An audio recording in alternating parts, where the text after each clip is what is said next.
Memory of Past Births. By C. Johnston. Preface. By reading the title, The Memory of Past Births, you have already taken the first step towards remembering, for you have sowed in your mind the seed of an idea which will germinate and grow till at last it blossoms into full knowledge.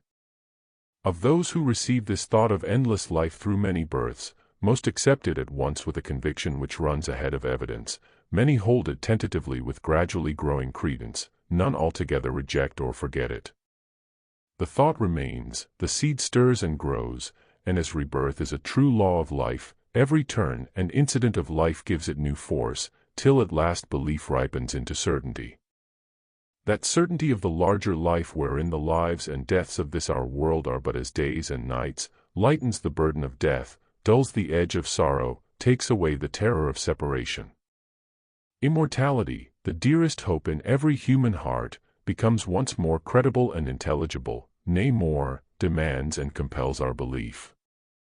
We begin to catch the light of our immortal selves, the gleam from beyond the heavens which shall illumine our hidden past, and, still greater boon, bring clear vision of the path before us, winding through the mists and shadows of the valley, till it rises at last into the everlasting sunshine. Chapter 1. How the Teaching Came. When reincarnation is spoken of, one question is invariably raised: if I have lived before, why do I not remember it?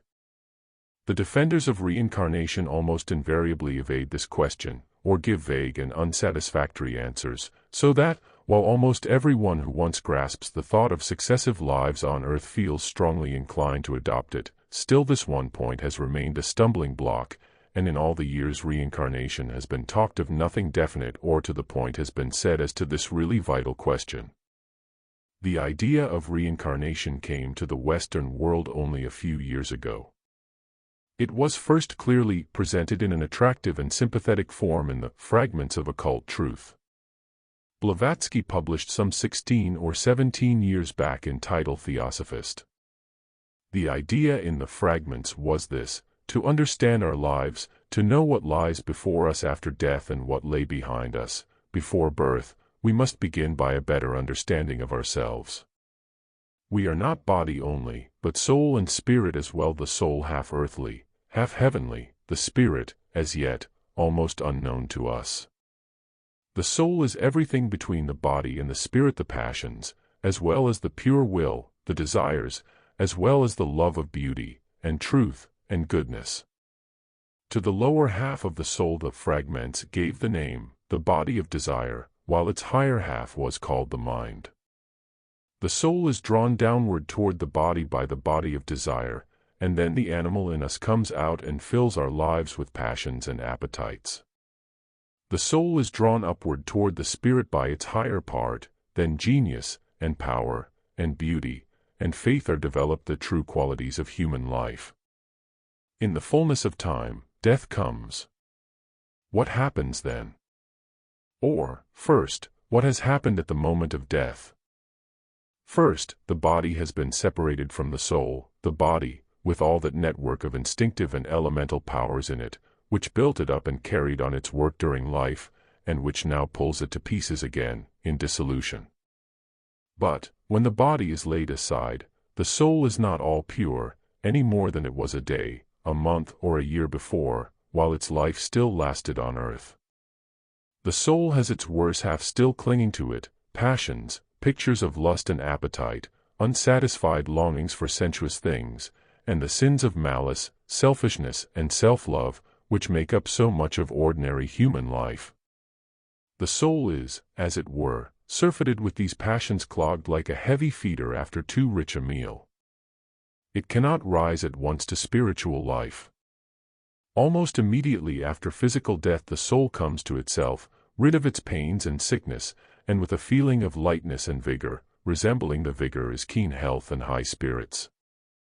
The vesture of mortality has been laid aside, but there is often no clear consciousness that death has actually taken place, and this only comes after repeated attempts to talk to the living people so recently left, who are still vividly present to the person just dead.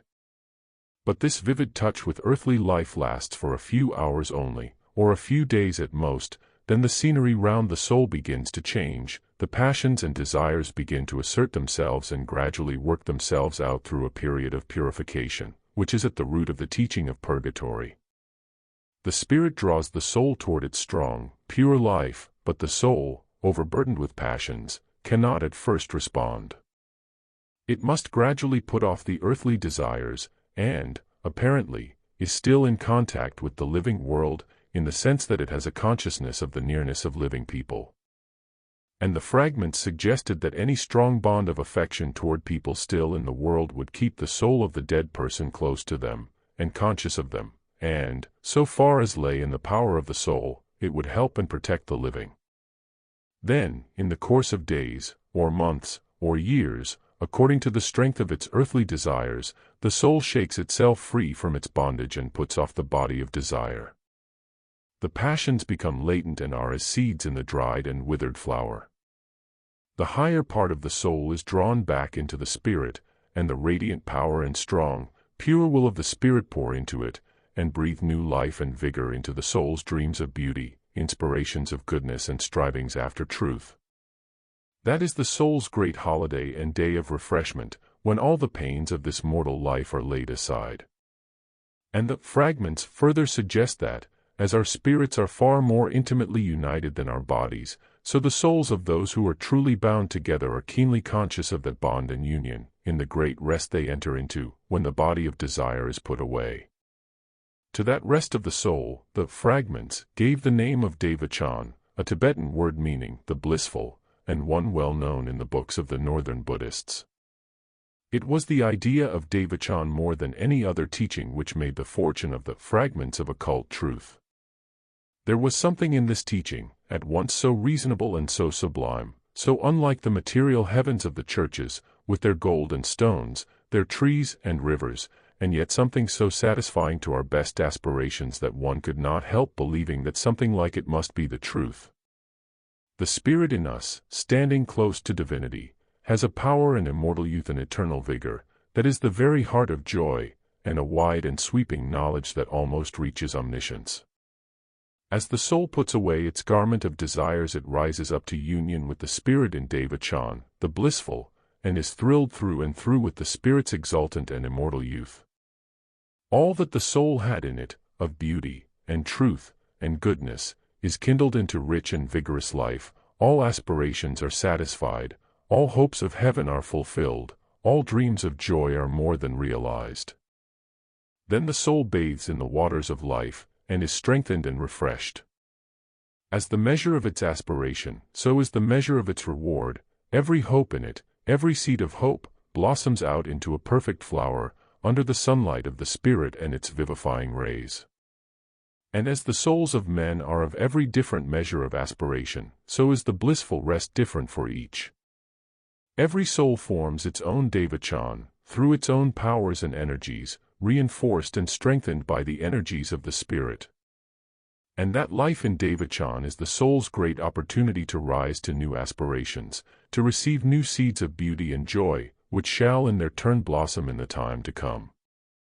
Drawn thus close to the Spirit, the soul shares the Spirit's greater life and receives the seeds of hope, the ideals of future growth, which are to guide and stimulate it when it returns again to this earthly life.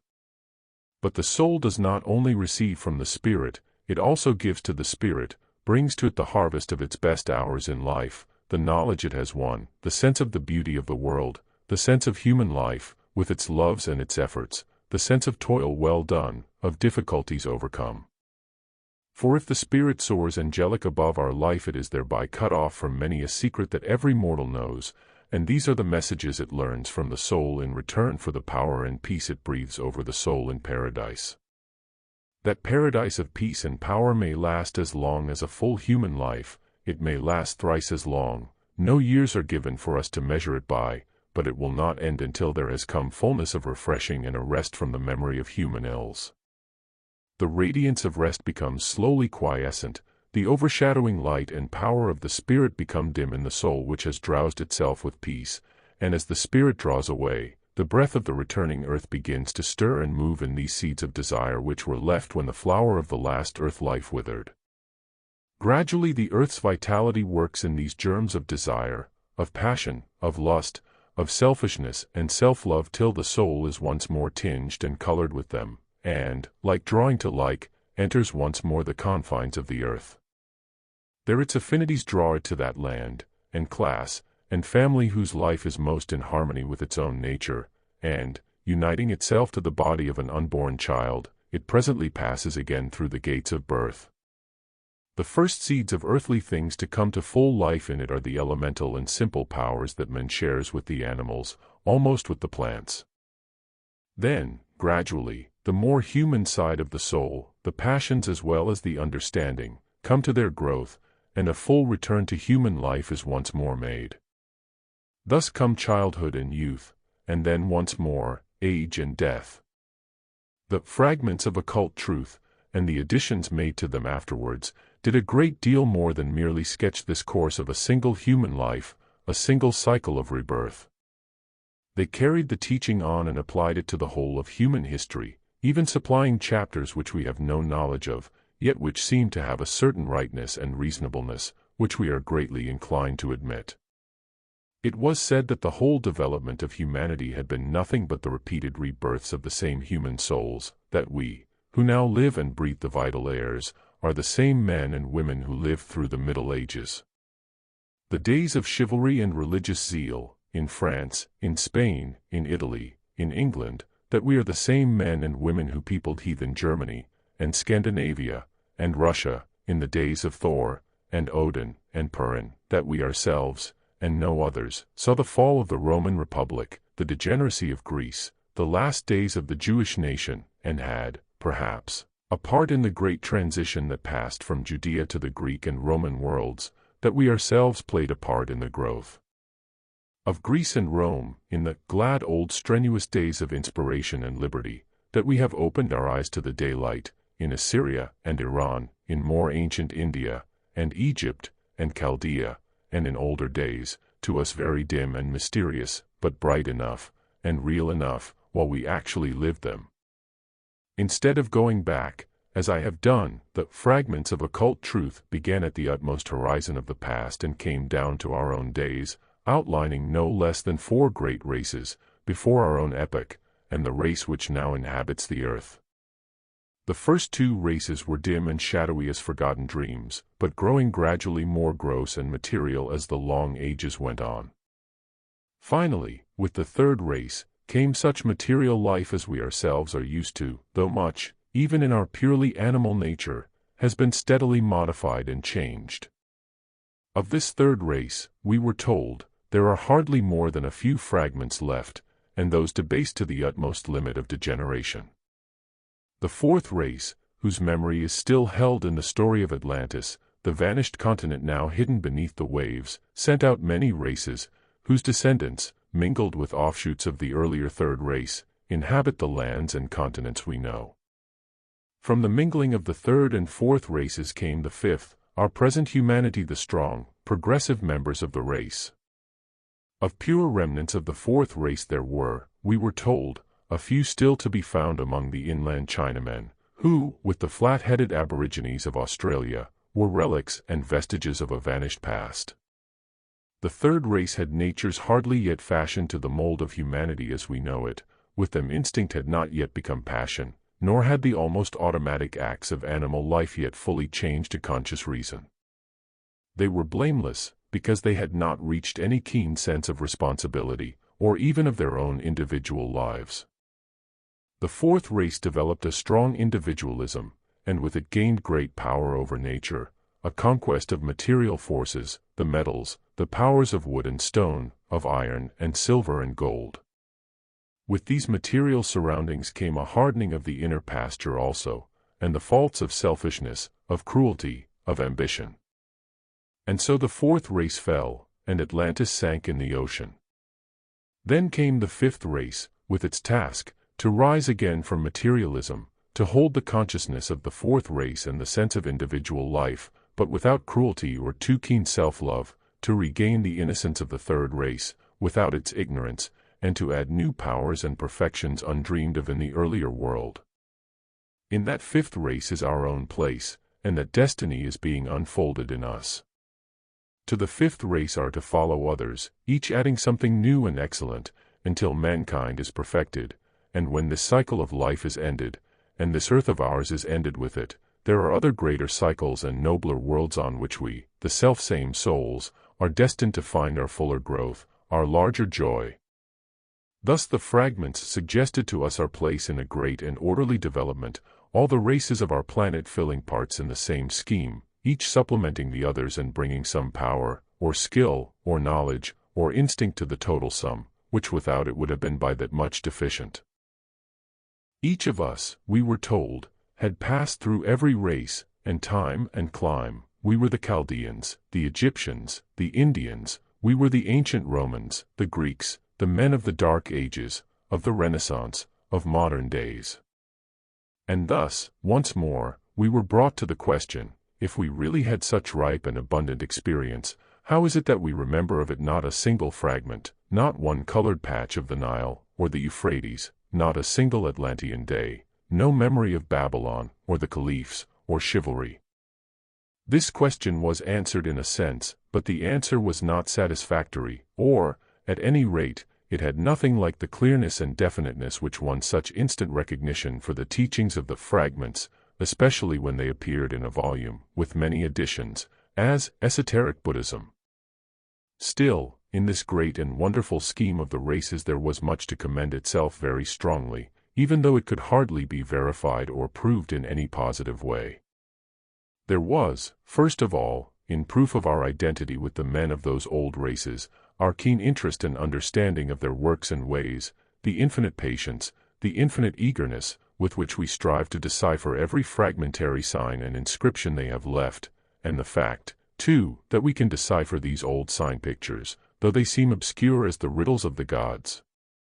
Everything in the life of all races and all times is vividly akin to us. Even the holiday crowds in the museums are constantly bearing witness to our affinity with the days and the lands that are dead.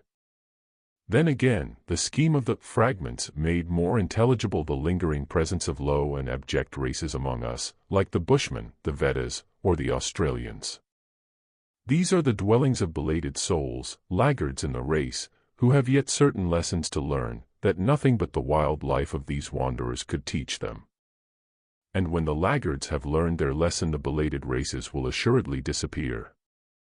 As there are souls in all stages of growth, as souls are many-sided things, so must there be many races of many kinds, white and yellow, red and black, to give them the scope and opportunity they require. And we can never tell how lately we ourselves inhabited other colored skins. So we should be very tolerant in this matter of color. Once more, we find the races supplement each other in a marvelous way, that the work of the temple builders of Egypt was carried on, and perfected, not in Egypt, but in Greece, that the chants of the Persian fire worshippers have won a new life on the lips of Christian choirs, that the thoughts of the old Indian sages were caught up and given a beauty and vivid grace, by Pythagoras and Plato, that the work of Praxiteles and Apelles was handed down to Raphael and Titian, that Michael Angelo is the kin of Phidias, that Euripides wrote for Racine, that Aeschylus was the prophecy of Shakespeare. And that, in one and all, there was something added, a new development, a fresh unfolding of the leaves of the flower of humanity, that, like the blue champaka, shall one day bloom in paradise. So all races supplement each other, none has a perfect gift, but each lends aid to every other. In this way, too, we see how wise it is to look on the whole human race as but one great assemblage of souls, ever perfecting the great, mysterious work. There is for the whole race and for each of us a certain path to be tread, a certain large and perfect growth to be reached, a gradual development, through endless change. And it follows, in the simplest way, that the position of any one on the great path depends very definitely on the distance he has already traveled. If he has gone so far, in the days that are dead, he is now at such a place. If he has lagged, he is further back. The strenuous and courageous are further in advance.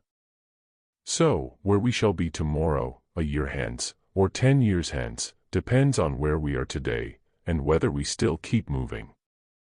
And we see, very clearly, that races and men get on by their own works, and not by the works of others. Every one must do his own walking on the world's great way. There is no such thing as hiring substitutes.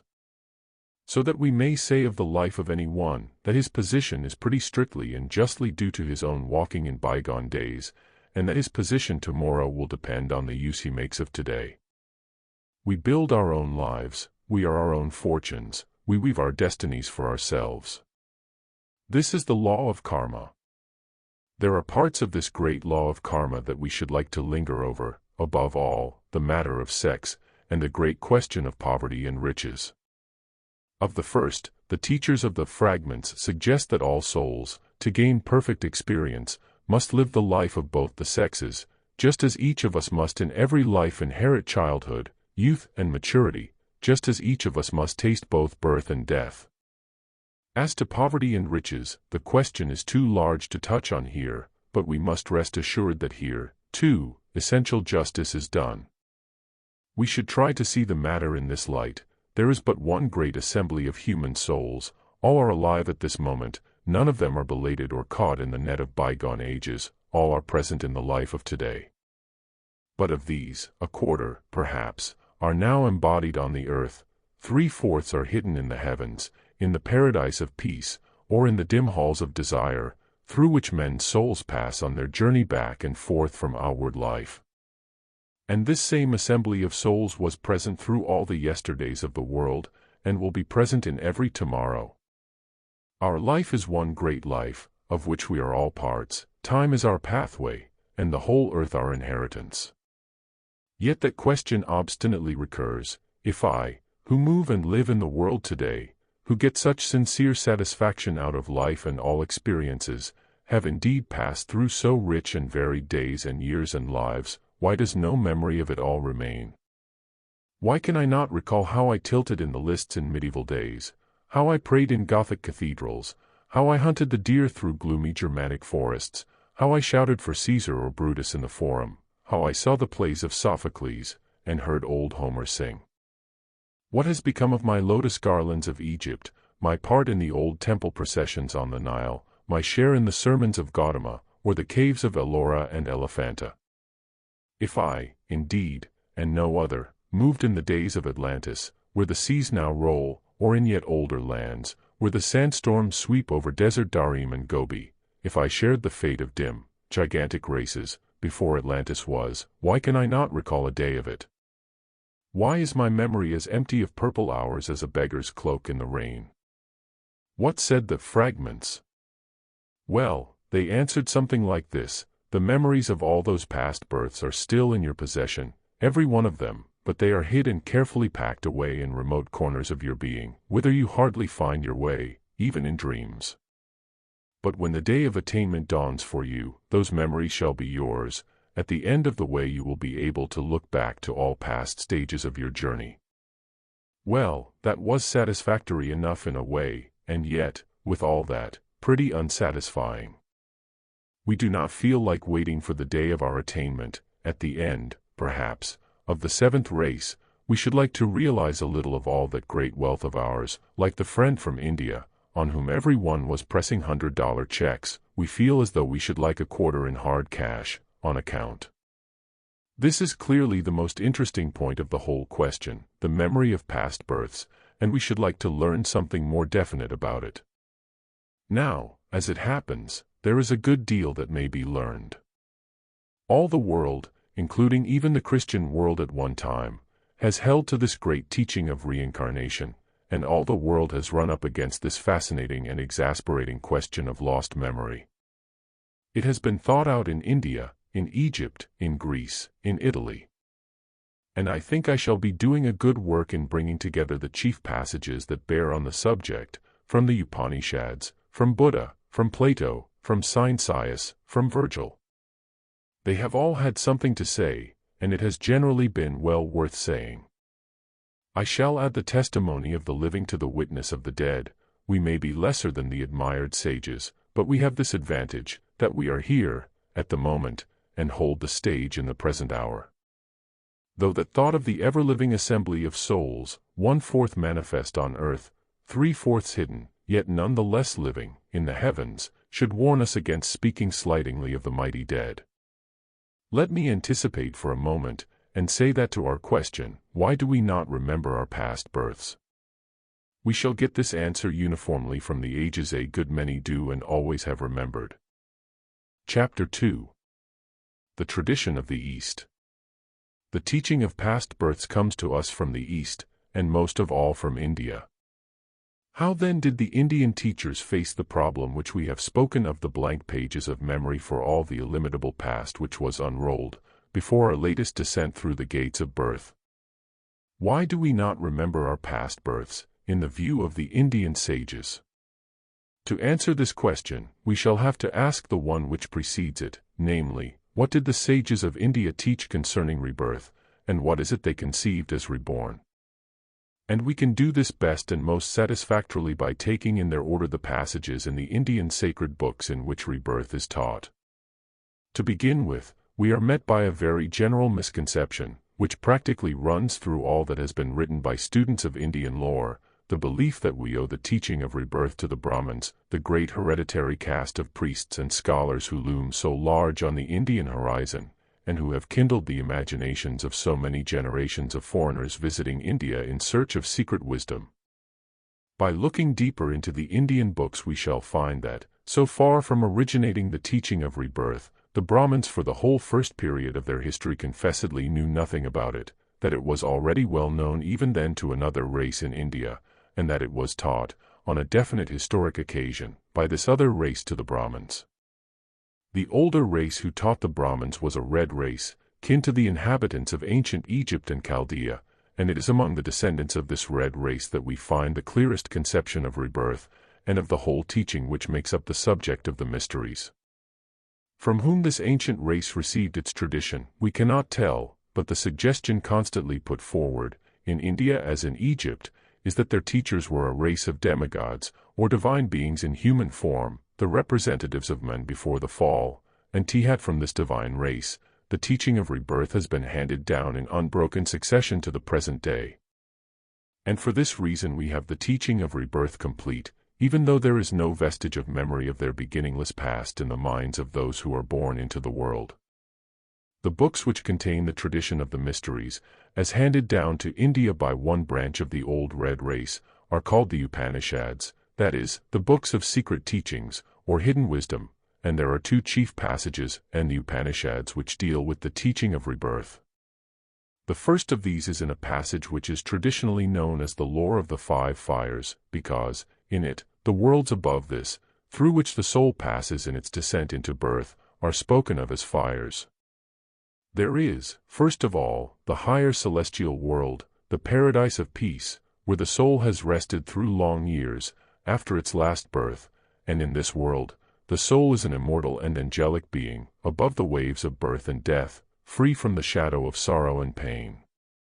When the time for the new birth comes, we are told, the gods offer up the soul as a sacrifice in the fire of the celestial world, and from this sacrifice, the lunar lord is born.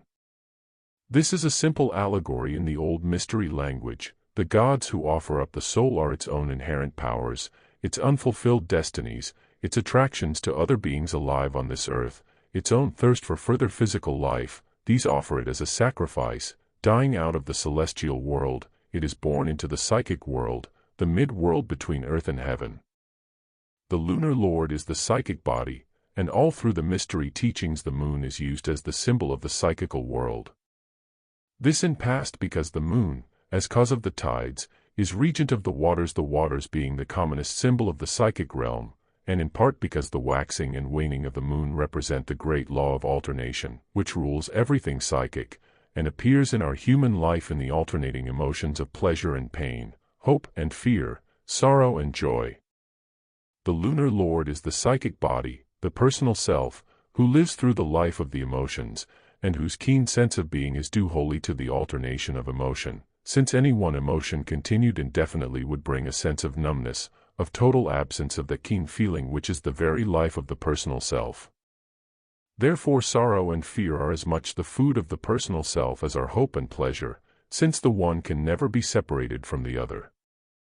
From the psychic world, the borderland between earth and heaven, the soul passes downwards to the physical world, which be called the third fire, through the intermediation of human parents, who are the remaining two of the five fires. To enter into a fuller explanation of the symbolism of the fires, and the part they play in birth, would carry us away too far from the main theme, but it may be said that this apprehension of bodily life as a fire, or radiant energy, and its further analysis according to the color of the flames, is a part of symbolism which runs through the whole tradition of the mysteries, from the remotest ages to the present day. In the passage we are quoting from, the actual earthly life of man is embraced within a sentence as brief as an epitaph: he lives as long as he lives, and so he dies.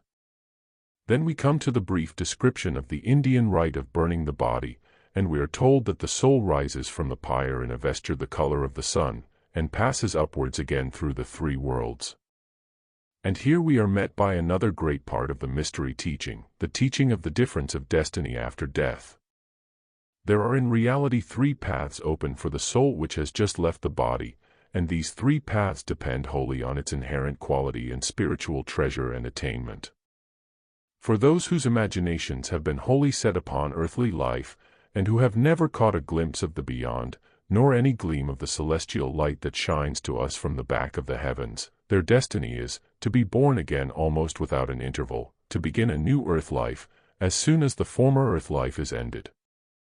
Those who have been full of aspiration, of religious longings for happiness in a better world, whose imaginations have been full of pictures of heaven and glory to be won and enjoyed by themselves, are carried upward on the strong stream of their aspirations, and ascend once more through the regions of the psychic world, in their order according to their remoteness from earth and nearness to the higher and more spiritual worlds. Their aspirations are a body of forces, as definite as those wrapped up in the seed of a tree, which will bring forth an oak, a beech, or an elm, according to their inherent character, and thus give birth to a life that may endure for generations. And, as the whole growth of a huge forest tree is stored up in a minute seed, and lies hidden there, in a web of invisible forces, so the soul carries its future with it, in the germs of its aspirations and desires. But these aspirations and desires were formed for the personal self by the personal self, and therefore they are not devoid of the element of egotism, of self-centeredness. They cling around the personal self, and depend on it. And they are mixed with other desires, for more material happiness, for more earthly joys, to be satisfied only by a new return to earth. So that the soul full of religious aspiration for the personal bliss is yet bound, it has not escaped the cycle of necessity, the law of repeated birth. Drawn up by its aspirations to the verge of the celestial world, it is irradiated by the spiritual light, and opens and expands in that light as a flower expands in the sunshine. Then for generations or ages it bathes in the joys of satisfied aspiration, with a full sense of personal bliss and illumination, until the hour strikes for it to be born again. This comes when the store of aspirations and upward longings is worn out, expanded like the life of a tree, full grown and ready to fall, and the soul falls again through the realms of the psychic world, and passes back again through the gates of birth, to begin once more the cycle of earthly life. Here we see one reason for lapse of memory, for the blank pages of the newborn soul. For at the moment of death, its mind images were of two kinds, spiritual and material, and the force which was locked up in the spiritual thoughts has already been released and exhausted in the long rest of paradise, bearing its fruit there, in a splendid vision woven of the very best of the life just lived. The material mind images have remained latent during the repose of paradise, and in the form of germs of force, comparable to the tree while yet in the seed, they await the returning soul, and join it as it approaches the gates of birth. These material images and tendencies form the forces which impel the soul into its new body, and which spin themselves into the web of a new bodily life, thus exhausting themselves just as the spiritual forces exhausted themselves in paradise. Thus it seems that the memories of former births, whether spiritual or material, whether of aspiration or desire, are actually worked into the substance of a new existence on this earth or in paradise, so that they no longer exist in the form of memories, and cannot therefore be remembered, in the same way as we remember the events of the day before yesterday. They are not present as memories, in the sphere of the new personality, just as what happens to a father is not present in the memory of his son, though it may and does work most vitally through the son's life. To take a simple simile, and one which is thoroughly in harmony with the language of the mysteries, throughout all ages, and in all lands. The former life is like a plant, which completes its growth, and reaches maturity. It comes into flower, and all the essence of the plant is transformed and glorified in the blossom, with new and splendid coloring, form, and odor all strange to the plant, and yet formed of its essence. This flowering is the life in paradise where, under the radiance of the spiritual sun, all that was best and most vital in the soul is transformed and expanded into a glorious life, and puts forth new and spiritual powers quite strange to the natural man, and yet springing from his being, or rather from the being and inwardly working soul which has put forth the mortal man into the human world. But the matter does not end with the flower, there are the seeds also, and these seeds will in due time bring forth a second plant of like nature with the first, and ready in its turn to burst into splendid bloom. The seeds are the material germs which rest within the soul in paradise, and, when its time of blossoming is done, bring it back again through the gates of birth. And seed time and harvest go on forever. So is it with the life of men. But, as the former plants are not present except in spirit, in the new plant, so the former lives are not present in the form of material memories, which might be recalled like the events of a few days or months ago. There is yet a third destiny, the path of liberation, and this, rather than the way of rebirth, is the essence of the Upanishads, and of the whole mystery teaching. Instead of faring forth along the cycle of necessity, there is another destiny open to the soul, and this its own true and proper destiny. The soul is not by right a timeless wanderer, but a present immortal, a divine and creative being, an undivided part of the everlasting eternal. And it is within the will of every man at any time to claim his heritage, to pass out from the ranks of men who die to be reborn, and to join the host of the immortals, and are in the wisdom and power of the divine. And this entry through the doorway of the sun is the true initiation into the greater mysteries, an initiation which finds man mortal, and leaves him an immortal. For those who have passed through the door of the sun there is no return, their destiny lies elsewhere, they are no longer on the path of the fathers, they have entered the pathway of the gods. The whole message of the Upanishads is the discovery of this way, the tradition of it, and of the powers and immortality it brings. And it is only as leading up to this higher way, that the teaching of rebirth has a place in the Upanishad teaching. And now we come once again to the question of the memory of past births. We can trace a strong and unchanging tradition all through the books of the mysteries, to the effect that one of the first fruits of the higher way, of the true initiation into life, is a memory of former births, down to the minutest and most distant details. In the Upanishads this teaching is rather present by implication than explicitly stated. It is said, again and again, that he who has entered into the self, and thereby become immortal, knows all things, that he is Lord of what has been and what shall be, that he shares in all the wisdom of the eternal. But, in the great Upanishads, the particular command of the past implied in a knowledge of former births is not definitely mentioned, though we can easily trace the tendencies which make it an inevitable conclusion. It is only when we come to the first great Indian revival of the mystery teaching, under Krishna, that we have a clear and explicit statement of the fact that this memory of past births is real. The tradition of India places this revival at a point just 5,000 years ago, and it is constantly suggested that there is a definite and precise cyclic relation between that period and the present day.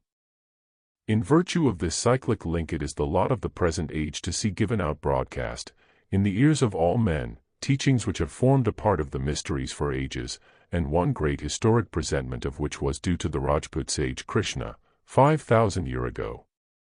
Krishna teaches quite clearly the doctrine of rebirth, following the lines which we have already traced from the great Upanishads, and using the symbolism of the fires, the moon, and the sun, which we find everywhere throughout the mystery books. He also teaches, with especial grandeur and force, the splendid reality of liberation, of our heritage of present immortality, our divine and celestial destiny.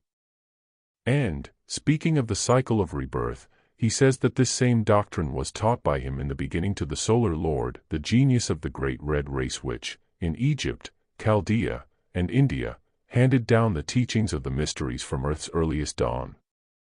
This teaching, he says, was taught by the Solar Lord to Manu, and by Manu to Ikshvaku, the progenitor of the solar dynasties in ancient India, and in the heart of this solar race, the race of the red Rajputs, the mystery doctrine was faithfully preserved.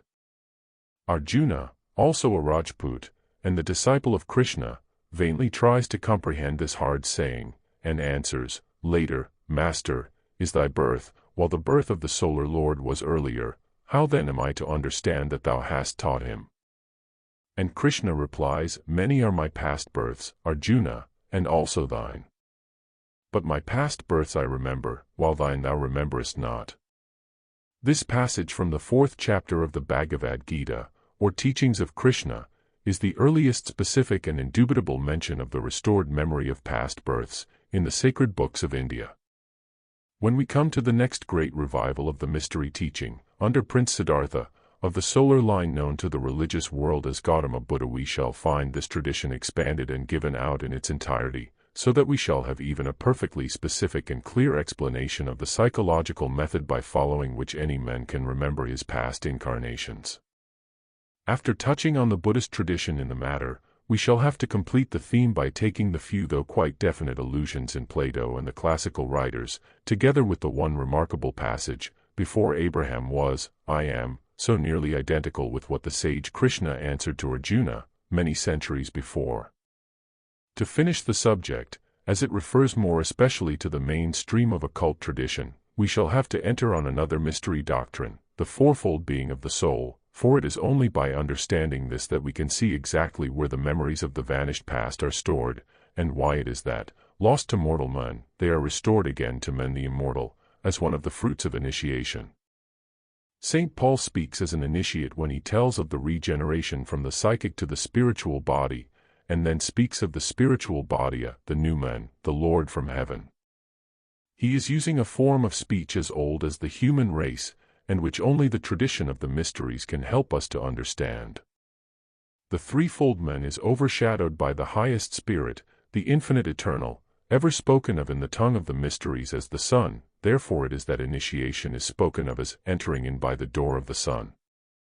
The threefold man thus overshadowed is made up of the natural self, the psychical self, and the causal self.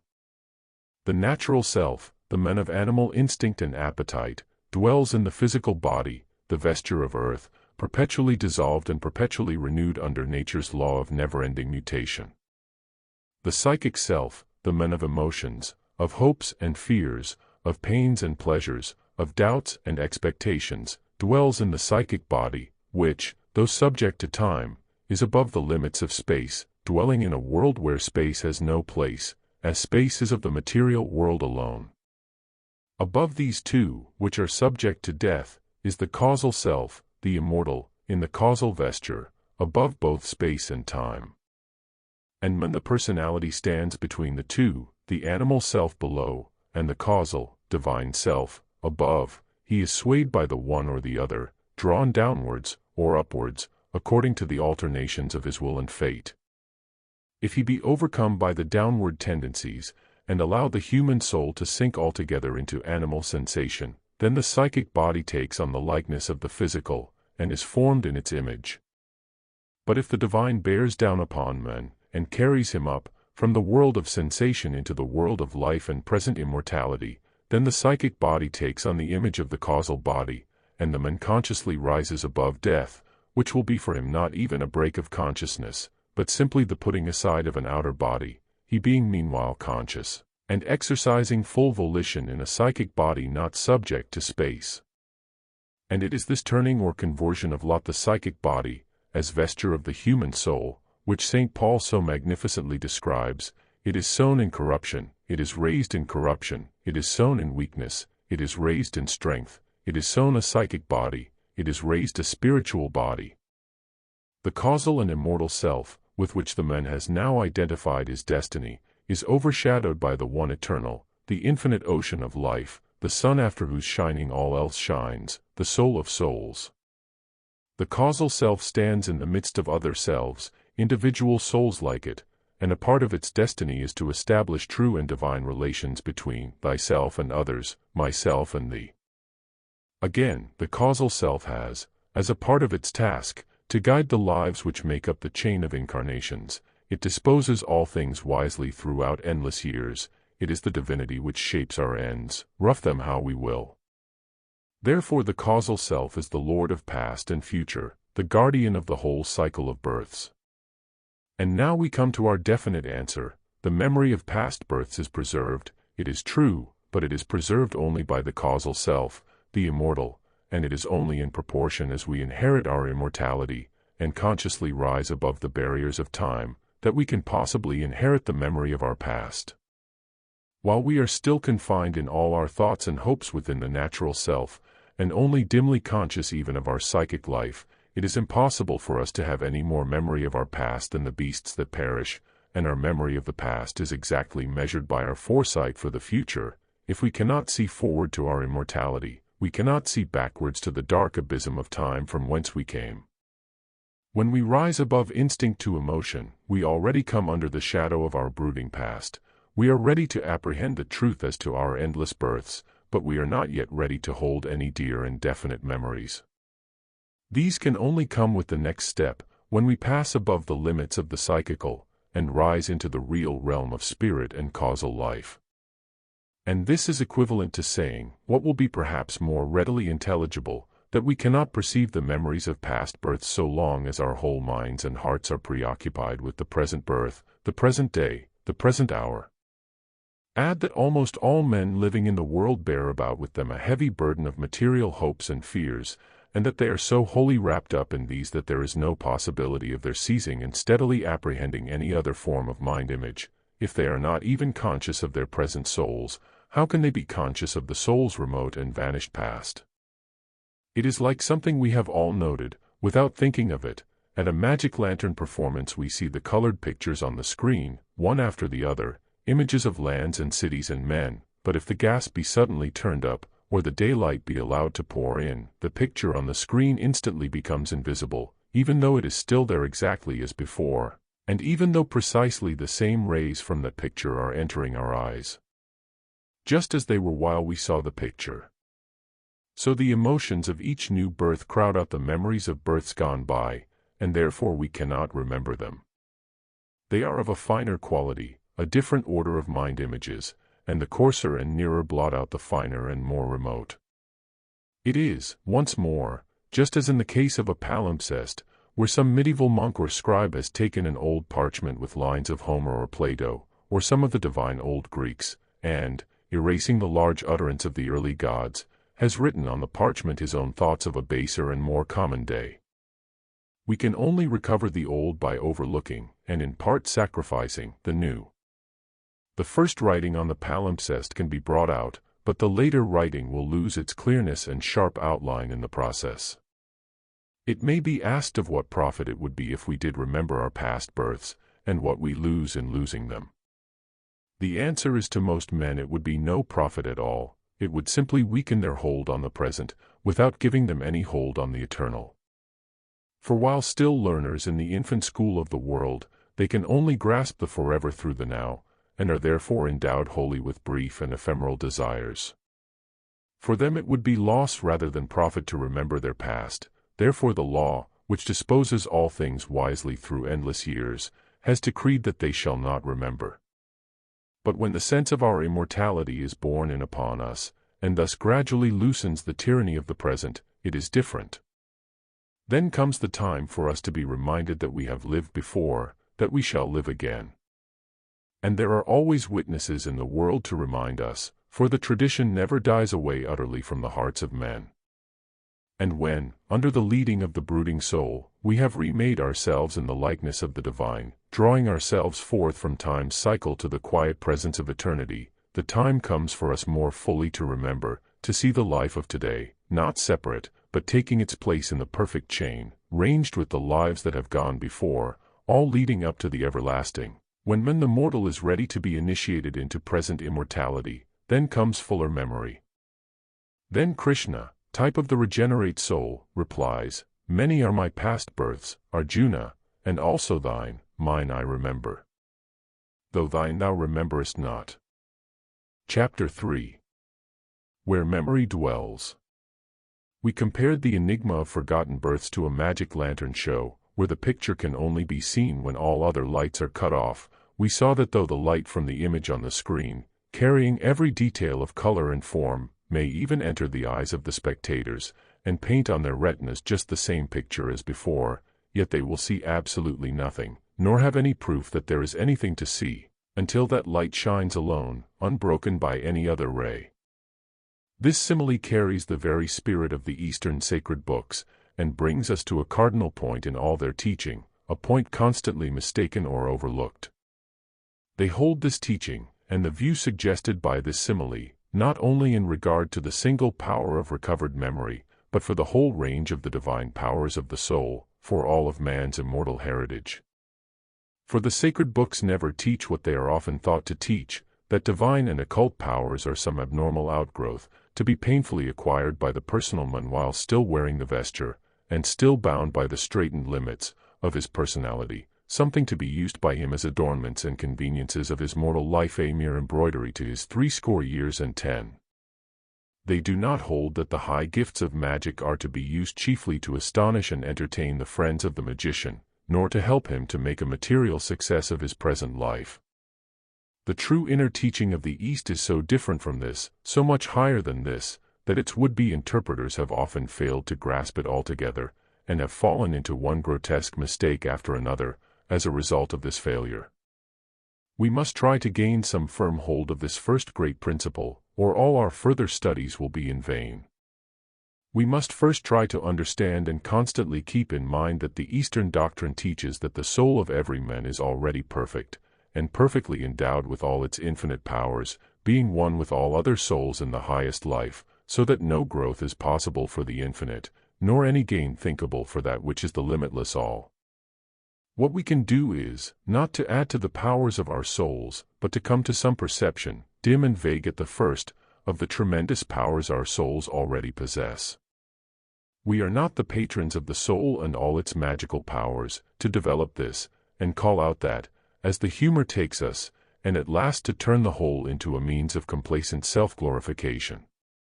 We are rather humble beneficiaries of the divine life, quite unable to save our souls, which need no saving, yet by great good fortune not debarred from the possibility that our souls may save us. The soul of each of us, through its own inherent and divine nature, already stands above the ocean of birth and death, above time and space, above pain and sorrow. These things, and the whole material world which seems so real to us, are not necessary and real, but rather accidents and flaws in the real life. They are not the light, but rather the clouds and vapors which reveal the light, by cutting it off, by breaking its even flow, by absorbing this quality that, and thereby showing the remainder as other than the pure, unbroken ray. With our low and material habit of thought, we are accustomed to hold, and will in most cases very confidently assert, that without time and space and matter there would be no real life, but rather a thin abstraction, an unthinkable void, a beatitude little distinguishable from extinction. These thoughts, and the illusions they deify, are the very outer rays of our simile, which keep us from opening our eyes to the revelation.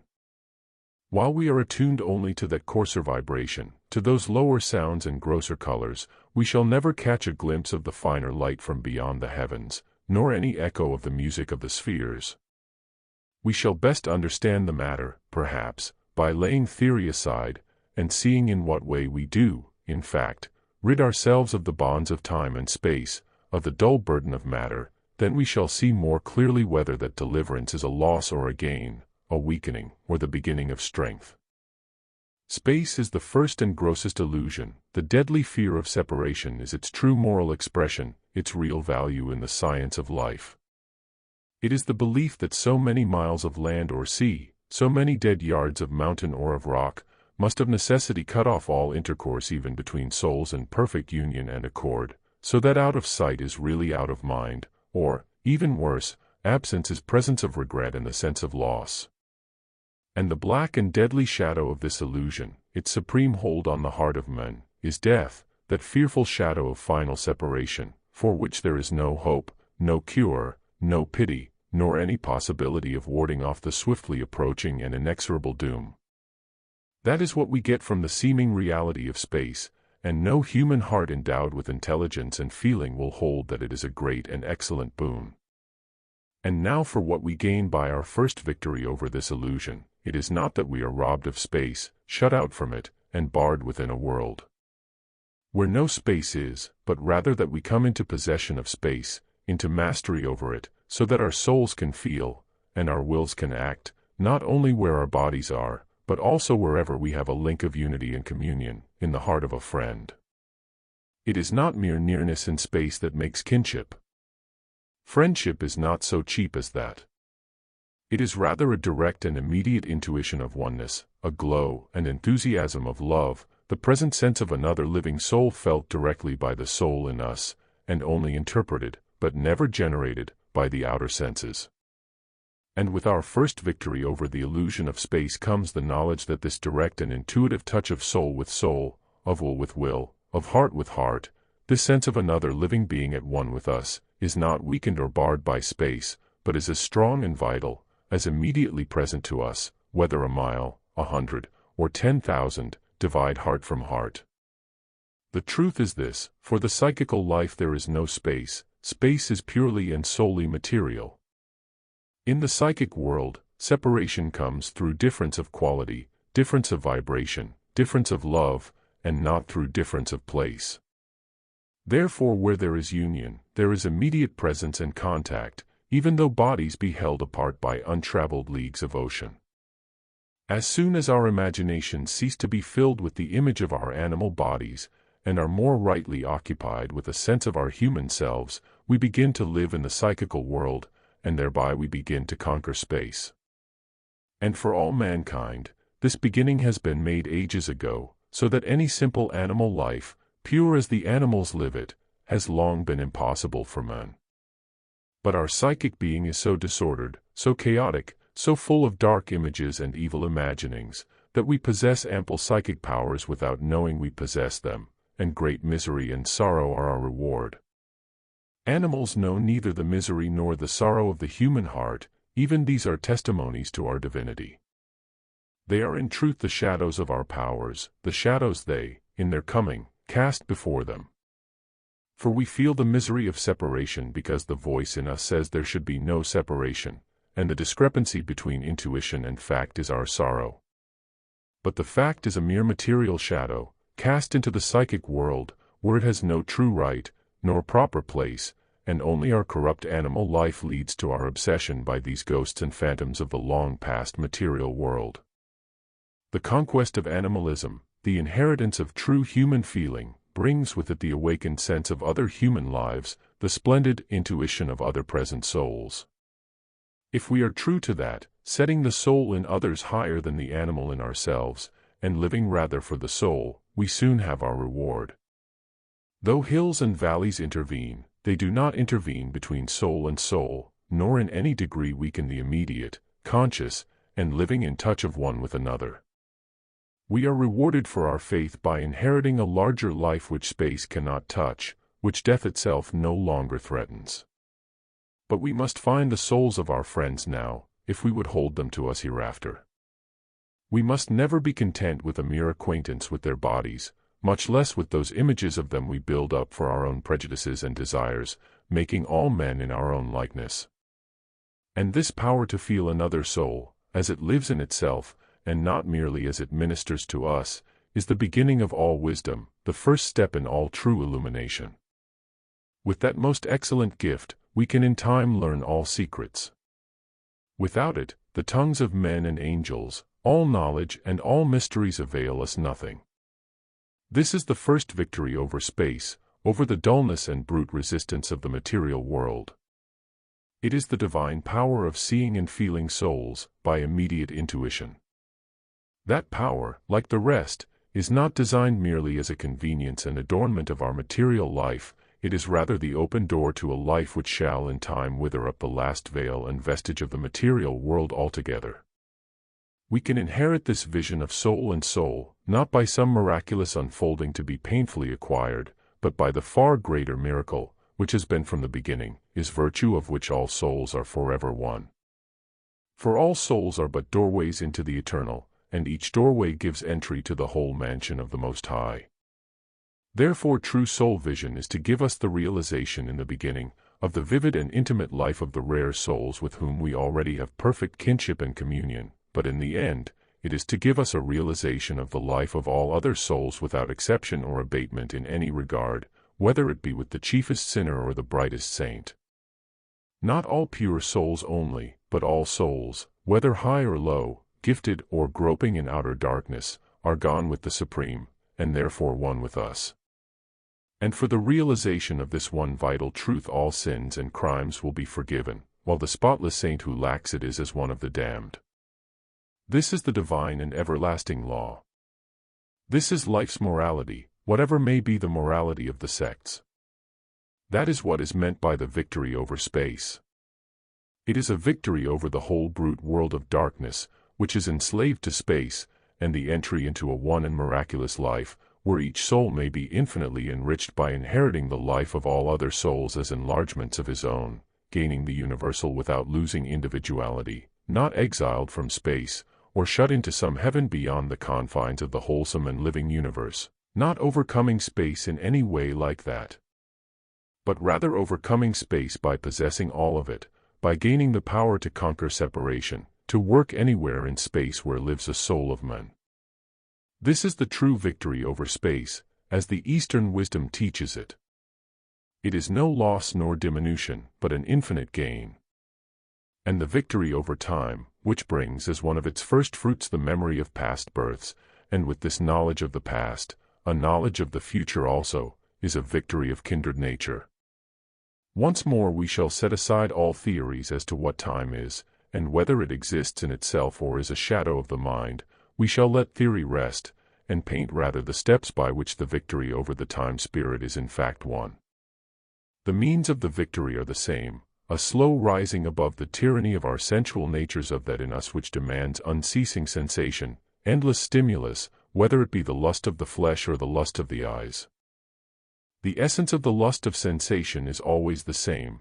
It is a demand for fullness of life, for the sense of vivid being, not through any inherent energy or activity in ourselves, but from impressions made from without, from sensations made on our nerves by the material world.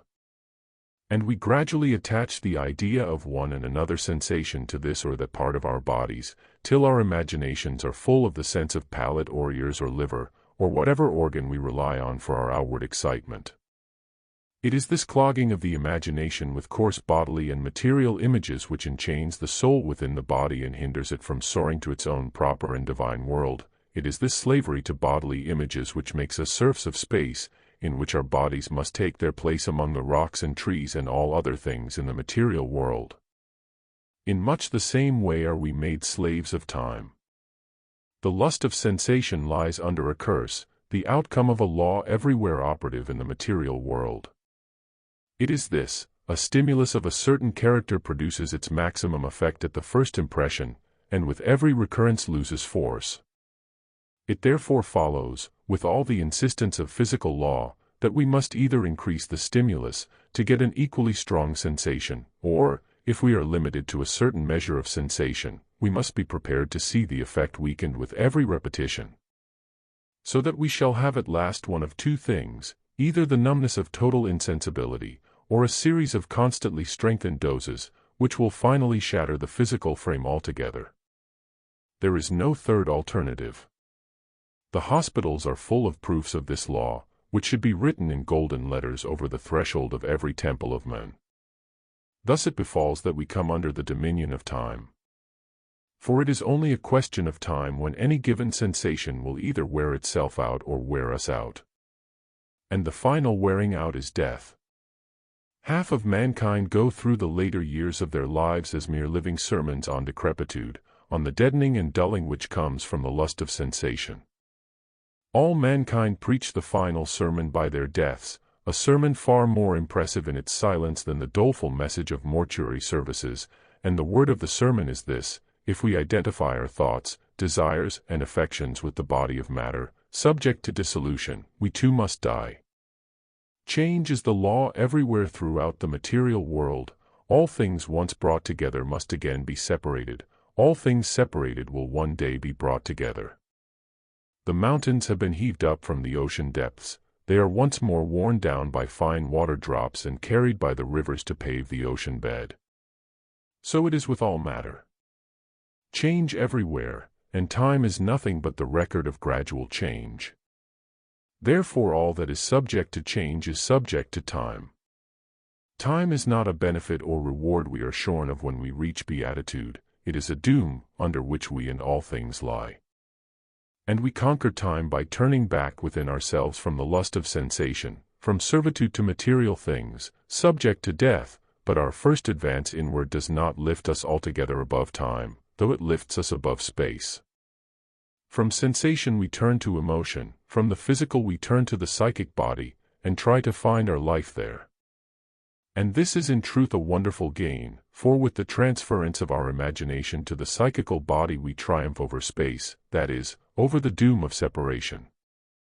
Emotion and thought, feeling and imagination, do not fill space, they are not subject to space, nor can space intercept or check them.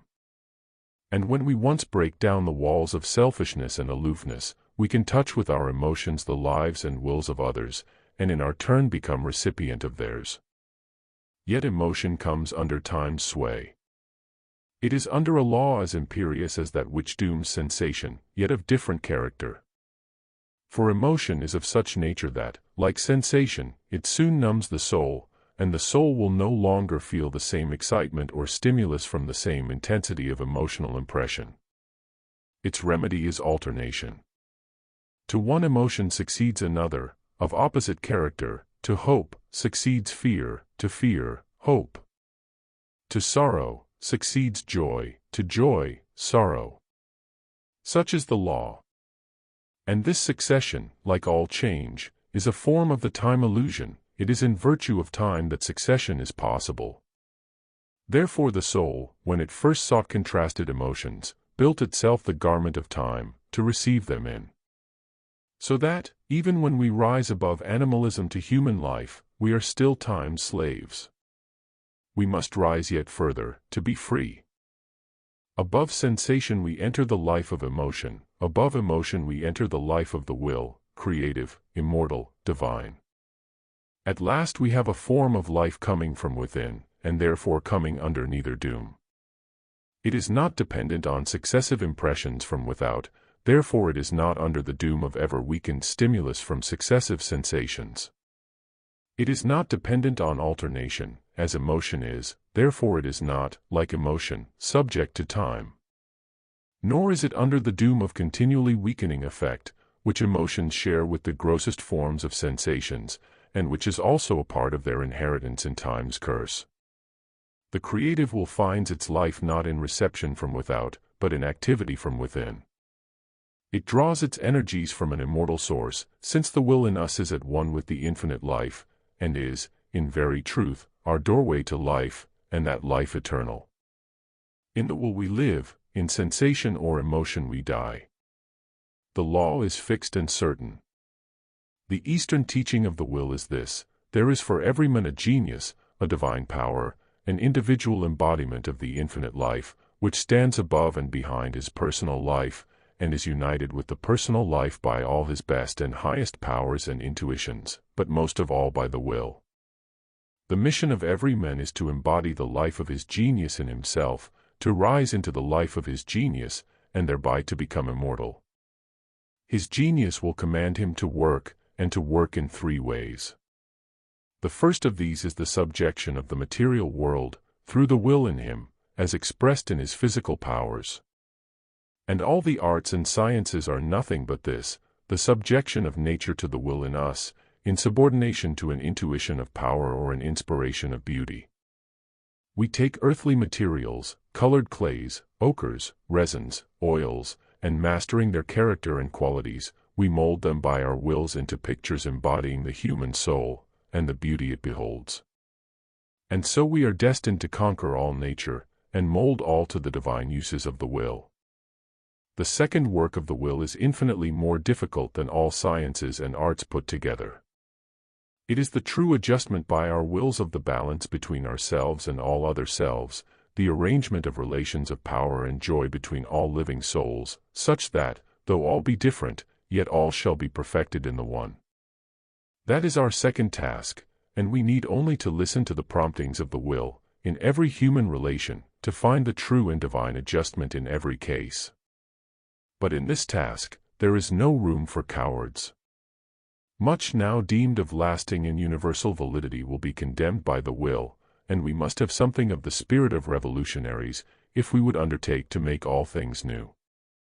The fruit of the first work of the will is a perfect mastery of science and art. The perfect mastery of the far greater art and science of human life is the second fruit. There is yet a third. After all has been said of nature's beauty, of the wonderful powers and miracles that lie hid in her every part, there remains this to say: all these beauties and powers are but weak copies, dim and vague reminders, leading us back from nature to the infinite soul. There is where our heart's hope dwells. And so with mankind, with our other selves. When the last word is spoken, what is it in them which draws and delights us? What, in fine, is it which makes any communion and common consciousness at all possible? It is the presence of the common soul, in us as in them and all things. We are at the last driven back from individuals to their source, the one soul, wherein all are one. And the union of our separate selves with that immortal and infinite all is the last and highest task set us by our wills. In the will is our peace. This is the door of immortality and power, not some dim survival beyond the grave, in a vague and shadowy heaven, but a present sense of our life immortal, here and now, something more certain and nearer to us than the shining of the sun or the beating of our own hearts. Therefore the victory of the will, the determination to live in will and work, and no longer to live in emotion, raises us above both space and time, or, to speak more truly, lifts us above the awful fear of separation, the ever-present dread of death. This is the shutting off of all outer lights, which alone makes possible the visible shining of the inner light. When darkness has come, when we have passed into the silence where enter neither sensation nor emotion, we shall grow receptive of the finer light, and, as our eyes grow accustomed to that truer radiance, we shall slowly perceive the measure and character of our newly inherited powers. This is the essence of all the great religions of the East, and, if this thought be kept in mind, it will be easy to understand them all, really to comprehend and grasp the splendid thought of liberation which inspires them all. This is the doctrine of the mysteries, old as humanity, old as life itself, for this is the teaching of the life. It is the realization by the will, of the present immortal in us. The victory over time and space is the reward, carrying with it an endless extension of our powers. As we rise above time, we first break away from the sense of uncertainty, of the separation of our life into single days, any one of which, it seems, may be our last. For this separated and broken sense of life we substitute a sense of our life as a whole, a necessarily continuous being, whose length depends not on a fortunate escape from accident and sickness, but on an inner necessity and law. We grow into a sense that our life is a whole, a single unity, not a mere collection of fragments, and we come to understand that the life of this whole is inviolable. This is the dawn of immortality, the knowledge that we are not subject to the caprice of death. As the light grows, our knowledge and power grow with it. We come into a sense of our lives as outside time's sway altogether, as subject to death rather from a false association of thought, from false imagination, than from real necessity, and with that thought comes the sense of a future conquest of death, final, triumphant, complete. We gain a grasp of our separate lives as no longer separate, but as only the days in our longer divine year, with the nights of rest between, and the long vistas before us light up, with definite conquests to be gained, definite tasks to be performed, definite powers to be won. And with this lifting of the veil from the future comes a like unveiling of the past. It draws in, comes closer to us. The vast tracts of desert oblivion that divided us from our dead lives begin to shrivel up, ankle disappear, and the very remote becomes near and familiar. As the images of bodily sensations remembered and desired, the coarse brute pictures which made up so much of life begin to lose their insistence, the finer images of our longer life flash out upon us from the darkness with sudden brightness and color, pictures perfect in life and motion, carrying with them images of form and voices and names, which fill us with a strange sense of our own identity therein, a knowledge that these remote and unfamiliar things have befallen us. Thus returns to us the memory of past births. And there are today, as there have always been, many who remember. One need only ask to find men and women who have a clear and definite vision of things that befell them in other lives. I have known many who could tell, and were ready to tell, the right inquirer. Let me give details of some of these. One remembered clearly a temple ceremony in a shrine hollowed out between the paws of some great beast, telling even the form of the landscape and color of the sky as he had seen them, when looking back through the door. He described, without knowing it, a scene in ancient Egypt, for the shrine is cut out between the paws of the Egyptian Sphinx, a shrine of which he knew nothing, remembering only the clear picture, but having no sense of where it was. He also had a quite clear vision of a hillside in India, a memory belonging to yet another life, and his description here was equally vivid and true. Yet another spoke of many lives remembered, one including a scene in a temple in inner China, where a ceremony of the mysteries was being performed. He had a clear sense of his own place in the temple, of the words spoken, of the ritual carried out. And he also had definite memory of 2 other births, with details of names and places, vivid as if they had happened yesterday. A third remembered places and names, down to minute and often bizarre and unexpected details, of 7 consecutive births. And all of these were in a continent other than that in which the present personality was born. One birth, the place of which was remembered with a special accuracy, had been verified as to local color and circumstance by the man himself. Another had fallen in a land he had never visited, but local details of which were familiar to me. Let these 3 cases stand, taken at random from many. They show that it is with the memory of past births as it was a generation ago with apparitions. It is impossible to raise the subject in a general audience without finding someone who remembers something, and whoever goes further and asks among the students of mysticism and occult philosophy will soon meet with quite definite and clearly marked memories, in such abundance as to bring the matter outside the region of doubt or conjecture altogether. A moment's consideration will show that it is exactly among the mystics that we should seek, though there are often startling exceptions to this rule. For the mystics are those who have begun to overcome the coarser vibrations of life, to struggle against the tyranny of sensation, to live from the will, rather than from material things. And this, as we saw, is the necessary condition. For only thus does a man blend his consciousness with the consciousness of the body of will, the causal body, which is immortal. And, as we saw, it is in this immortal body, and here alone, that the pictures of past births inhere. Therefore to inherit this, as to inherit all the divine powers of the soul, there is only one way, to become one with the soul, and with its nature, to enter into the pure and vivid life of the will, to live from within, by inherent and divine energy, and not from outer sensations. And this is the very essence and heart of the Eastern teaching. When all desires that dwell in the heart are let go, the mortal becomes immortal, and enters the eternal, knowing all things, he becomes the all. This from the Upanishads. And Buddhism, at the other end of the long pedigree of Indian wisdom, teaches the same thing. If a disciple, or disciples, should frame this wish, let me call to mind many previous states of existence, to wit, 1 birth, 2 births, 3 births, 4 births, 5 births, 10 births, 20 births, 30 births, 40 births, 50 births, 100 births, 1,000 births, 100,000 births, many destructions of a world cycle, many renovations of a world cycle, many destructions and many renovations of a world cycle, so as to say, I lived in such a place, had such a name, was of such a family, of such a class, had such maintenance, experienced such happiness and such miseries, had such a length of life. Then I passed from that existence and was reborn in such a place. There also I had such a name, was of such a family, of such a class, had such maintenance, experienced such happiness and such miseries, had such a length of life.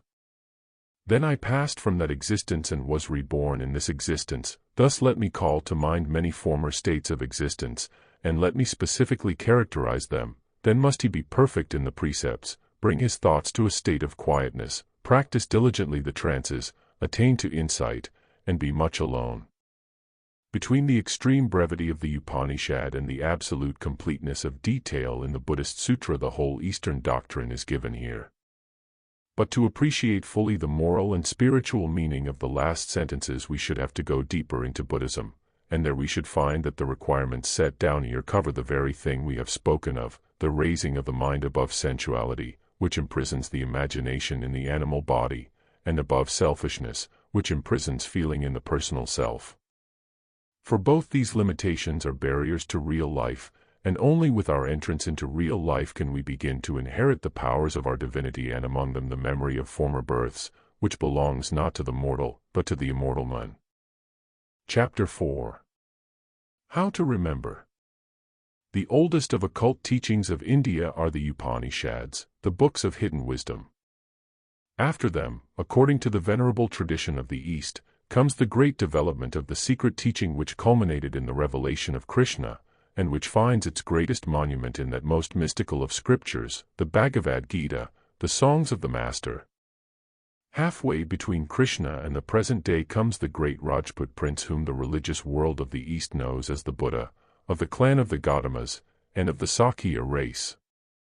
These three great unfoldings of the wisdom religion correspond to three stages of the teaching of rebirth, and therefore of the memory of past births. The great Upanishads, occupied before all else with establishing the present intuition of the soul, the power which wells up in the individual being of all men, and into whose bosom all men must return, speak little of rebirth, laying down merely the outline of the teaching and never lingering over the details. The law of continuous moral energy, in virtue of which rebirth is a necessity, the three modes of rebirth, according to the preponderance of the material, the psychic, or the spiritual nature in the man to be reborn, and the teaching of rest in paradise between birth and birth, are all clearly set forth. After that, the particular application is left to the disciple himself, as a necessary exercise for his opening spiritual faculties. In harmony with the same principle, the Upanishads do not lay stress on the memory of past births. They teach the necessity of this memory more as a part of a general illumination than as a particular end to be held in view. We have to infer their views, rather than to find them ready-made.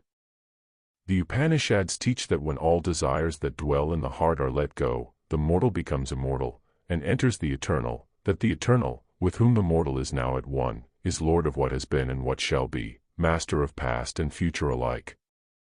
From this it follows as a necessary deduction, but only as a deduction, that the man who reaches adeptship, in this union with the eternal, must of necessity regain a knowledge of his past births, as this is a part of that omniscience to which he is now heir.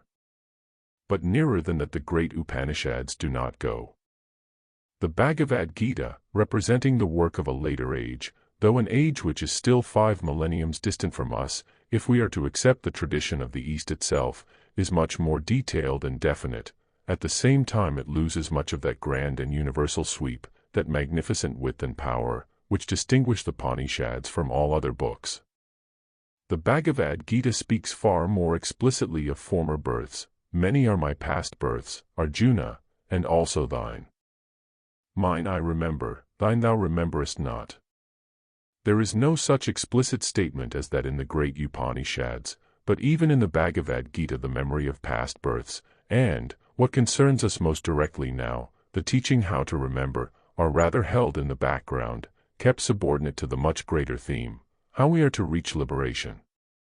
It is only when we come to Buddhism that we meet with full detail, with such a richness and profusion of definite statement, indeed, as rather overwhelms than illumines us. For an over-richness and luxuriance of imagery, illustration, comment, analysis, are everywhere through Buddhism, the result of the tremendous moral and intellectual stimulus impressed on the minds of his age by the Rajput prince of Kapilavastu. In the Buddhist books, the doctrine of rebirth is the main motive of a whole class of teachings, parables which point their morals, not by some imaginary history like the Good Samaritan or the unjust judge, but by incidents avowedly taken from former lives of the Buddha himself, and in which the subordinate parts are assigned to the hearers present, their moral, social and physical characters in their present births being explained by their actions and aspirations. Good or evil deeds, in lives gone by. This form of birth story, which, we cannot doubt, was in the first instance really used by the Buddha to illustrate the laws of life, and especially of continuity of moral force through birth after birth, became such a favorite with his followers that in time they found it difficult to tell a story as an episode from a former birth. All their fables of animals are molded in this form, and relate that, in such an age, under such a king, the master was a hare or a tiger, or a crane, and that, in his animal embodiment, such and such incidents befell. Their romances even take the same form, for instance, the tale of Tamiya in Burmese, or of the Lady Visakha in Pali, both of which turn on destiny as molded by our own former acts, and both of which go into the amplest detail, leaving nothing at all to the imagination, but supplying the equations of moral action with more than mathematical precision. This luxuriance, this rank abundance even, is only the outward and visible sign of the perfectly definite teaching as to rebirth which the Buddha did undoubtedly hand down to his disciples, and, though we cannot trace the fullest directions for the recovery of lost memories to the Buddha himself, yet there are passages among his teachings, among the teachings attributed to him personally, that is, which make it absolutely certain that he would give his disciples quite definite rules for the acquirement of this marvelous power. Let me quote one such passage previously given in this series. If, devotees, a devotee should desire thus, let me call to mind many previous states of existence, as 1 birth, 2 births, 3 births, 4 births, 5 births, 10 births, 20 births, 30 births, 40 births, 50 births, 100 births, 1,000 births, 100,000 births, many destructions of a world cycle, many renovations of a world cycle, many destructions and renovations of a world cycle, saying, I lived in such a place, had such a name, was of such a family, of such a caste, had such possessions, such joys and sorrows, and such a length of life. Then I passed from that existence, and was reborn in such a place. To hear also I had such a name, was of such a family, of such a caste, had such possessions, experienced such joys and sorrows, and such a length of life. Then I passed from that existence and was reborn in this existence.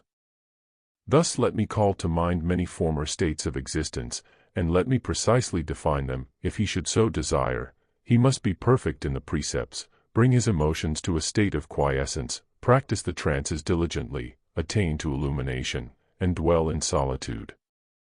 Let me begin by saying that one such passage as this, and there are hundreds of them, settles once and for all the controversy whether the Buddha taught the persistence of individuality through the line of rebirths, and settles it in the affirmative. In such a birth, I was such a one, implies the identity of ego from first to last. Next, we must note that this teaching is offered only to certain people, and not to all indiscriminately, to the devotees, namely, those who have taken their refuge in the Buddha, in the law, and in the communion, who, like their Lord, have renounced the pomps and vanities of this wicked world, and all the sinful lusts of the flesh. This limitation is exactly equivalent to what we saw before, that the memory of past births can only come after a weakening of the tyranny of the actual, of the present birth, just as the magic lantern picture can only become visible by shutting out the daylight, or turning down all other lights. We must lose our view of our immediate surroundings if we are to catch the views of other scenes and other climes, mountains, cities and seas, which the magic lantern can paint upon the screen. Therefore we shall find Buddhism always offering these directions to disciples only, to those who have overcome the tyranny of the world, for these alone could profit by the teaching. We may then note that the things touched on as remembered first, pictures of places and names, are just the things which, in point of fact, people do remember first, as in the cases of several people personally known to me, who have recovered fragments, or even large portions of their heritage of memory of the past. And finally, we are to remember that the directions specifically laid down, such as practicing the precepts, attaining illumination, entering the trances, point in the direction in which it is inevitable they should point, namely, the conscious existence of the immortal self, in that causal body from which all rebirths come forth. We could further bring out the points in this passage, and illustrate the precise moral and mental actions which it prescribes to the end of remembering the past, by showing at length what are the precepts to be practiced, what is meant by entering the trances and attaining to illumination. For each of these we have abundant material, but it seems better to turn at once to another passage of the Buddhist scriptures, where the directions for remembering past births are given with a precision and definiteness which simply leave nothing more to be imagined or desired. This passage is from the Vishuddhi-marga, or Path of Purity, a great work written some 1600 years ago by the famous sage, Buddhaghosa, whose name signifies the voice of the Buddha, the revealer of the Buddha's teachings. Our passage is part of a commentary on a sermon of the Buddha, a passage very like that which we have just quoted, and it is intended to give more ample and detailed instruction as to the meaning of the very points we have touched on, the precise moral and mental acts to be carried out by those who would remember. It is rather lengthy to quote in full, but I shall try to leave out nothing essential to a sound understanding of the method laid down. There are 6 classes of people who can call to mind former states of existence: devotees of other sects, ordinary disciples, great disciples, chief disciples, separate Buddhas, and Buddhas. The power possessed by devotees of other sects to perceive former states of existence is like the lamp of the glowworm, that of the ordinary disciple is like the light of a small lamp, that of the great disciples is like the light of a torch tea, that of the chief disciples is like the light of the morning star, that of the separate Buddhas is like the light of the moon, that of the Buddhas is like the 1,000-ray disk of the summer sun. Our present text concerns itself only with disciples and their power to call to mind former states of existence. The devotee, then, who tries for the first time to call to mind former states of existence, should choose a time after breakfast, when he has returned from collecting alms, and is alone and plunged in meditation, and has been absorbed in the 4 trances in succession. On rising from the 4th trance, which leads to the higher powers, he should consider the event which last took place, namely, his sitting down, next the spreading of the mat, the entering of the room, the putting away of bowl and robe, his eating, his leaving the village, his going the rounds of the village for alms, his entering the village for alms, his departure from the monastery, his offering adoration in the courts of the shrine and of the Bodhi tree, his washing the bowl, what he did between taking the bowl and rinsing his mouth, what he did at dawn, what he did in the middle watch of the night, what he did in the first watch of the night. Thus he must consider all that he did for a whole day and night, going backwards over it in reverse order. As much as this is plain even to the ordinary mind, but it is exceedingly plain to one whose mind is in preliminary concentration. But if there is any one event which is not plain, then he should once more enter upon the trance which leads to the higher powers, and when he has risen from it, he must again consider that past event. This will suffice to make it as plain as if he had used a lighted lamp. In the same reverse order he must consider what he did the day before that, up to the 5th day, the 10th day, a fortnight ago, a month ago, a year ago, and having in the same manner considered the previous 10 and 20 years, and so on up to the time of his conception in this birth, he must then consider the name and form which he had at the moment of death in his last birth.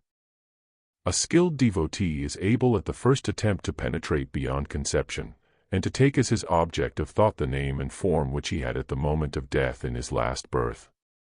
But since the name and form of the last birth came quite to an end, and were replaced by others, this point of time is like thick darkness, and difficult to be made out by the mind of any person still deluded. But even such a one should not despair, nor say, I shall never be able to penetrate beyond conception, or to take as the object of my thought the name and form which I had in my last birth, at the moment of death, but he should again and again enter the trance which leads to the higher powers, and each time he rises from the trance, he should again intent his mind upon that point of time. Just as a strong man in cutting down a mighty tree to be used as the peaked roof of a pagoda, if the edge of his axe be turned in lopping off the branches and twigs, will not despair of cutting down the tree, but will go to an iron worker's shop, have his axe sharpened, return, and go on with his cutting. And if the edge of his axe be turned a second time, he will a second time have it sharpened, and return, and go on with his cutting. And since nothing that he has chopped once needs to be chopped again, he will in no long time, when there is nothing left to chop, fell that mighty tree. In the same way, the devotee rising from the trance that leads to the higher powers, without considering what he has already considered once, and considering only the moment of conception, in no long time will penetrate beyond the moment of conception, and take as his object the name and form which he had at the moment of death, in his last birth. His alert attention having become possessed of this knowledge, he can call to mind many former states of existence, as 1 birth, 2 births, 3 births, 4 births, 5 births, and so on, in the words of the text. So far, the teaching it will be seen to depend wholly on what we are accustomed to call the association of ideas, the principle, in virtue of which, when two ideas are received in connection with each other, the evocation of one tends to call up the other also. Thus the starting point is in every case the present moment, and the disciple is to consider this moment, in order to evoke the impression which directly preceded it. This new mind image is next to be held in view, in order that the mental picture joined onto it at the other end, so to speak, should next be brought into the center of the mind's field of view. This process is to be repeated until the whole colored ribbon printed with the events of the past 24 hours has been drawn back again before the mind's eye. But the ribbon is not separated nor broken off at this point, it is joined to a like ribbon of yesterday. To reach the end of one is to find the beginning of another. Now we are ready to come to another aspect of the matter. During the last few years, evidence has been accumulating on all hands to show that we never really forget anything.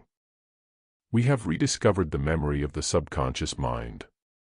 One way in which this manifests itself is in the mesmeric or somnambulistic sleep, where pictures and images hopelessly beyond recall for the habitual mind come to the surface in fragments or whole series, as the case may be. The classical story is that of the servant maid who, falling into a trance, repeated long passages of Hebrew and Greek and Latin.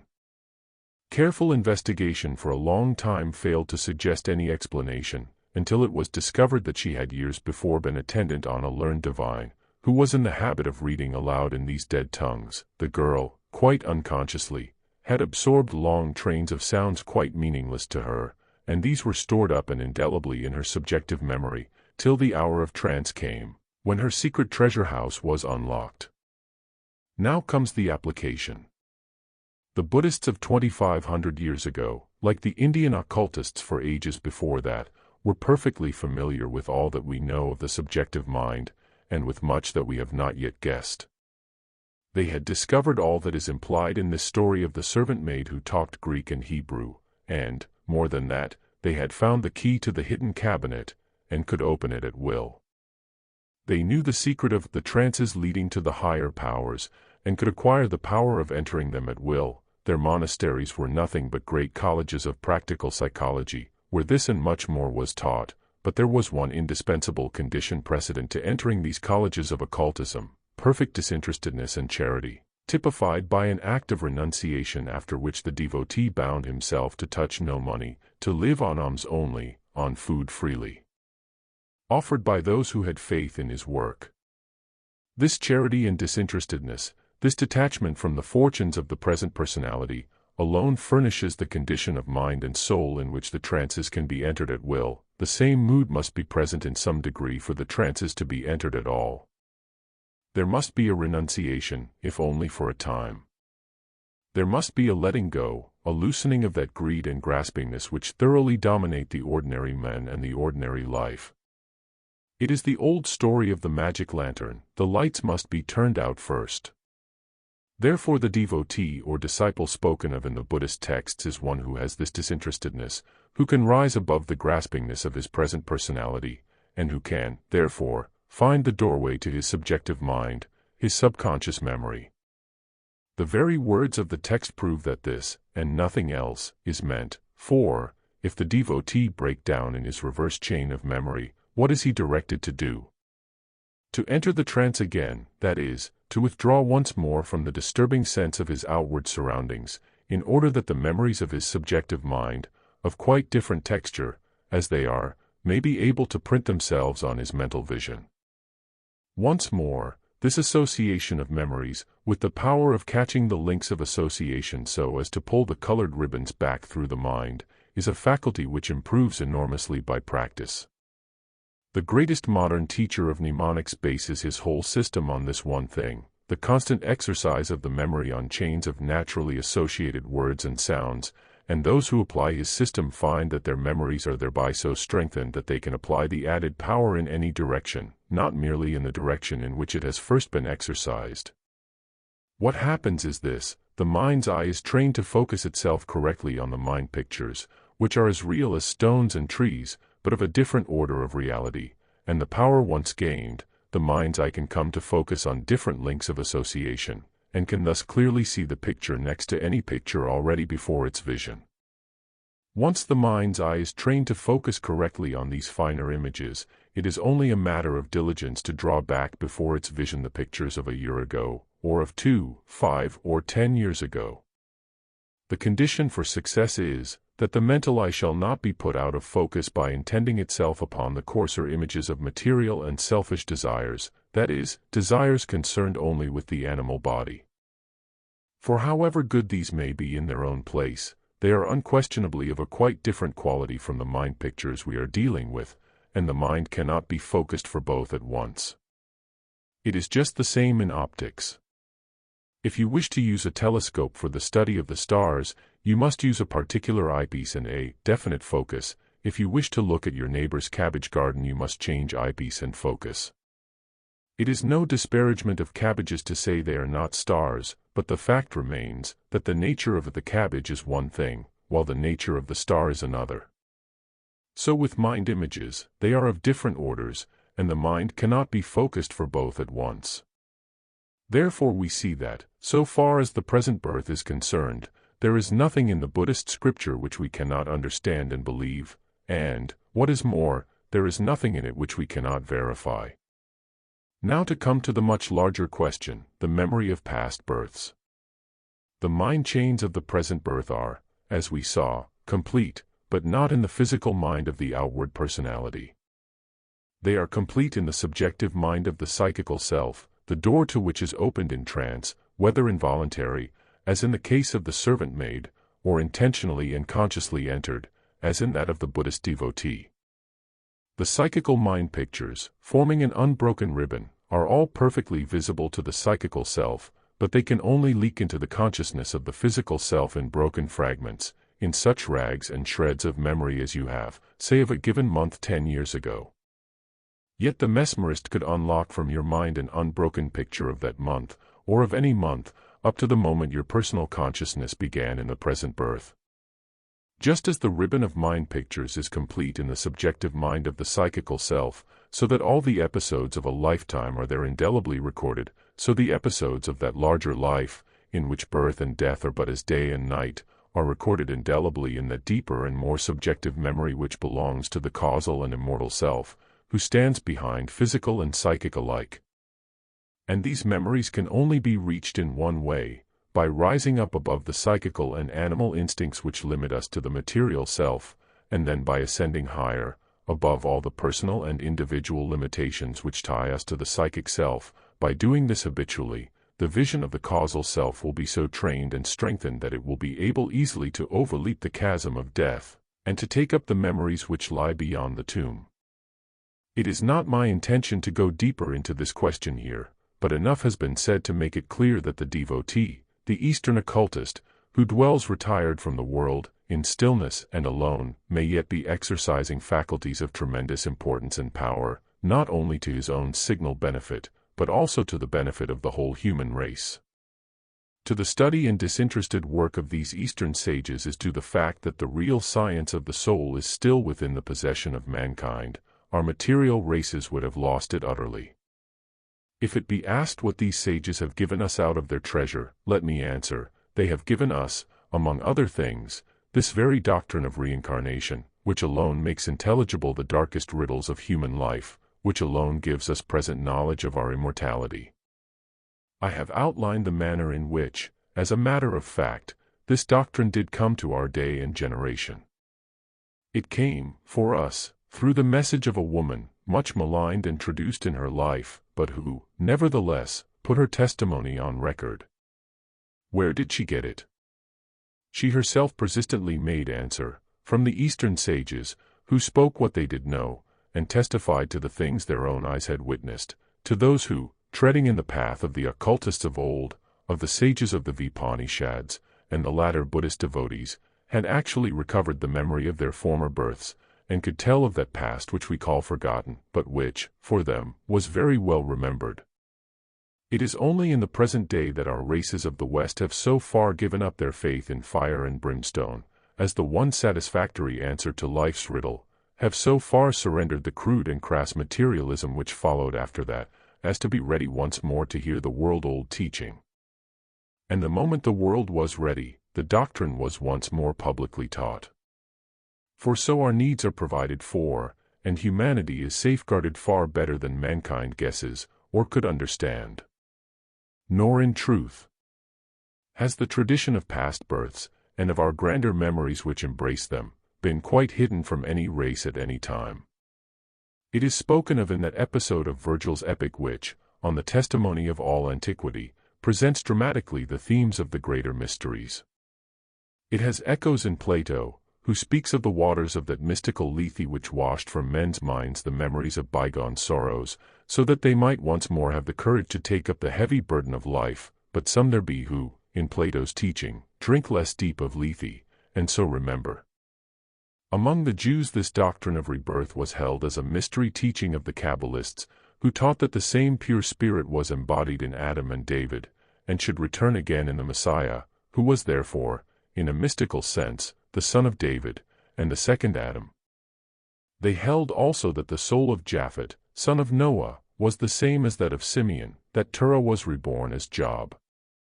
Among the older races, in the temples of Chaldea and Egypt, and most of all in India, the same teaching held, and, coming to European lands, we find it in the schools of the Druids.